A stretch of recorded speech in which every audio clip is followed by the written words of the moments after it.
Hello and welcome to the channel. Today we're going to be talking a bit about the history of one of my favourite guitar companies, PRS guitars.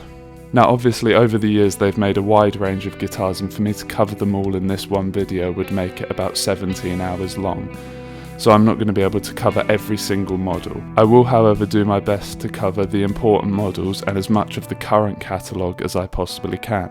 If you're looking for a more detailed history on all of the specific models, then I'll leave a link in the description to an article on the PRS website with more detail. So starting at the beginning, in 1976, Paul Reed Smith builds his first guitar. This guitar was built as part of an extra credit project at college. As you can see, even back then it had the distinctive bird inlays. From this point on, Paul would then build guitars by hand and sell them to various guitarists.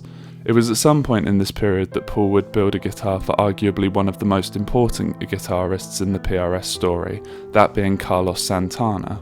Moving into the early 80s and PRS start to get patents for several specific designs, including the compensated nut and the PRS tremolo, which was invented at the request of Carlos Santana, who was looking for a tremolo system he could use without his guitar going out of tune. In 1984, Paul starts taking his first orders from dealers, and in 1985, PRS Guitars is officially open for business, opening a factory on Virginia Avenue in Annapolis in Maryland. It was around this time the Custom 24 begins production, having evolved from pre-85 models. In 1986, PRS would build their 1000th guitar, and in 1987 the Custom 24 would become standardised as what we know it as today. The few changes that have been made include switching from a 5-way rotary switch to a 5-way blade switch, as well as a stop-tail version being offered from around 1993. In 1988, the CE24, a bolt-on version of the Custom 24, is introduced for the first time. In 1993, the Custom 22, a 22-fret version of the Custom 24, is introduced, and in 1994, a CE22, being a bolt-on version of the Custom 22, is also introduced. CE models run from 1988 up until 2008, where they're discontinued for a brief period. In 1994, the McCarty is also introduced, named after Paul Reed Smith's mentor and former president of the Gibson Guitar Company, Ted McCarty. In 1996, with the company growing, PRS moved to a factory in Kent Island in Maryland. When they moved to this facility, that marks the beginning of the private stock, a specific set of luthiers similar to a custom shop at other guitar companies.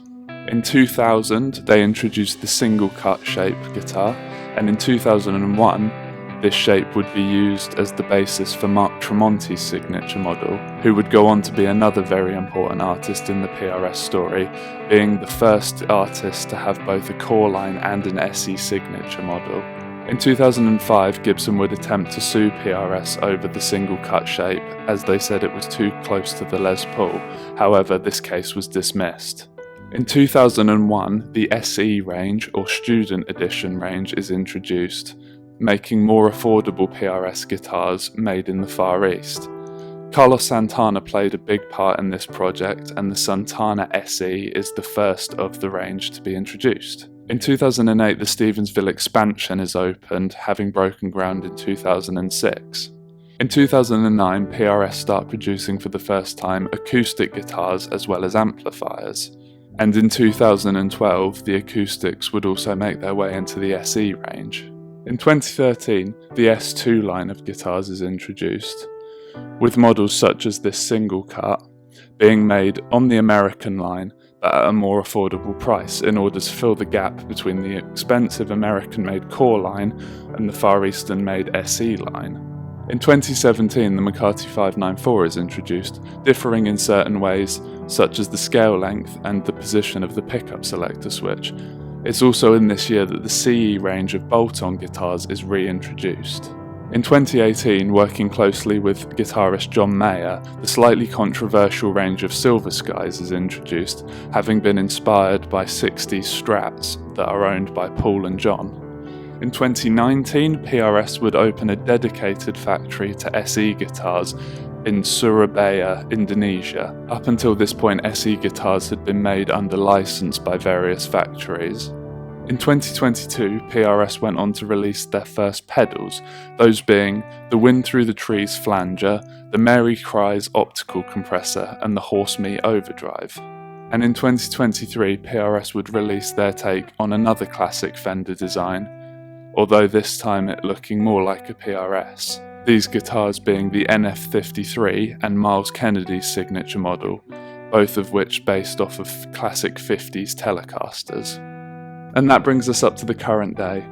I hope this video shed some light on the history of the company for you. I've no doubt forgotten something, so leave me a comment of what I've forgotten down below, and I'll see you next time.